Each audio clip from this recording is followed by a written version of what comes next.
So ngayon nga po pala mga kasingganon at ngayong araw nga po pala, meron nga po pala ako napanood sa TikTok na gumawa nga po pala sila ng chips na gamit nga lang po pala ang katawan ng saging. At sa tinagal-tagal ko nga ni po pala naging tao, ay ngayon nga lang po pala ako makaka-experience nito at kung ano nga po pala ang lasa nito. At na-curious nga ni po pala ako, talagang napakatabang nga ni po pala ng utak na nakatuklas nito. O ayan, isang check na natin at nang matakam na kayo at mamangha kayo kung paano ko ito ginawa. O ayan, talagang napakalutong nga rin po pala kahit nabasayan ng suka. So ayan nga po pala mga kasingganon, panoorin niyo po kung paano ko pala ito ginawa. At nandito nga po pala tayo sa likod ng bahay at eto nga po pala yung ating gagawing chips na katawan ng saging. Ang saging nga rin po palang ito ay eto nga rin po pala yung napagtibaan na. Sa makatuwid, wala na nga po pala itong kwenta. At eto nga rin po pala ay mabubulok na lamang. O diba sayang lang? Kung alam ko nga rin po pala rin, nung bata-bata pa ay talagang hindi na nga po pala ako makakapag-ulam ng asin. Isa dami nga po pala ng pinagtibaan sa amin. Talagang marami kang magagawa ng chips ng katawan ng saging. Di kapitbahay ay talagang madadamay, isama mo pa ang buong barangay.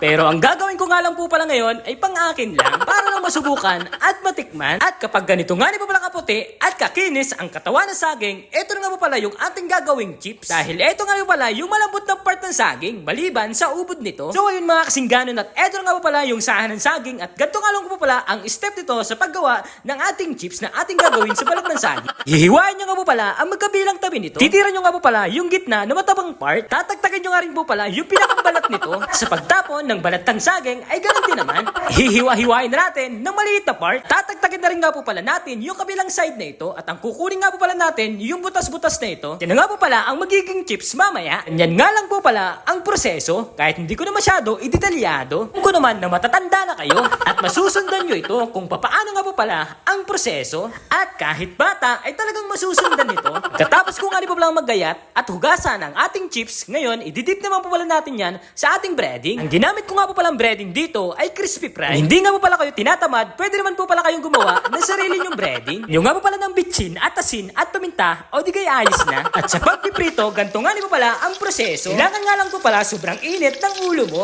para lumutong agad yung chips na ginagawa mo. Kapag ganito na nga rin po pala ang itsura ay talagang pwede na. Eto na nga po pala yung ating ginawang chips, talagang quality ang itsura. So ayun mga kasingganon, eto na nga po pala yung ating niluto. Yan. Ito na po yung chacharon ng katawan ng saging. Yan. Subukan natin. Ito po yung sausawan natin na suka na yun, tuba. Tapos maraming may sili, tapos maraming sibuyas. Yan. Try na natin.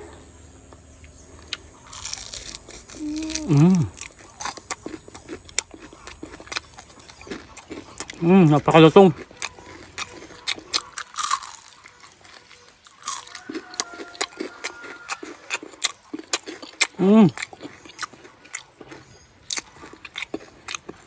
Napakasarap po pala.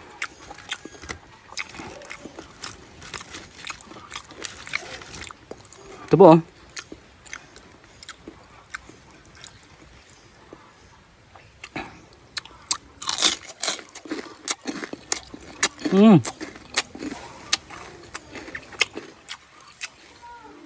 Napakasarap po pala. Gawin niyo po ito mga kasingganon. Napakalutong pa.